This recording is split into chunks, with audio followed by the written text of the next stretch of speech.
loi de kakudin checho kode kamarai Guade tayene guade tamu senyor kwai Sidamat parkatina nawa kode sodu changre Jangi marwai du jangi nukdu ladara Ejin late Ejin lato bejin la sogorewa Kus kam nyangas kam yezye moja rondosh Moja ke bomi tia manyenwa Ejin late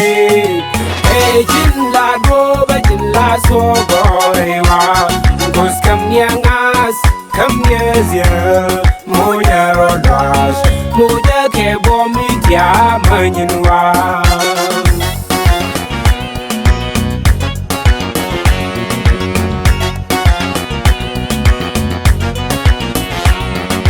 Ye gore lad ka ponywane kwargang tede kanyinwa loy de sara tege hedungu bangut kemi balyang niji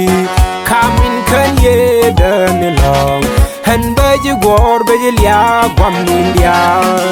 ejin late ejin lado baji la sogorewa kus kam nyangas kam yezye moja rondosh moja ke bomi tia manyenwa ejin late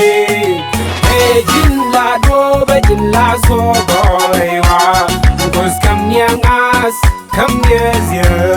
moja rondosh moja ke bomi tia manyenwa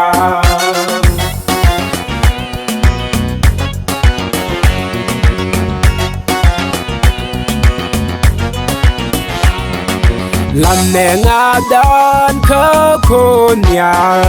mi chui kon lanne kos bi jalwai daro de waloi talwash banne chui chang ni re thaka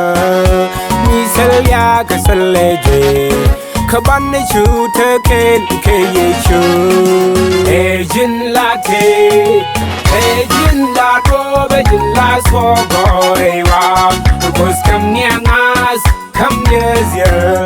moja rondosh moja ke bomi tia manyenwa ejin late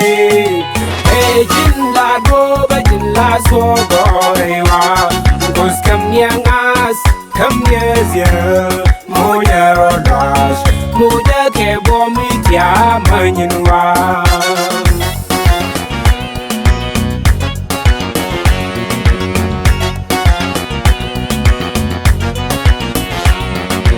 Yenge kwang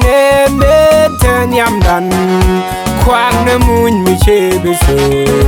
sha kon chol ke kon ga boye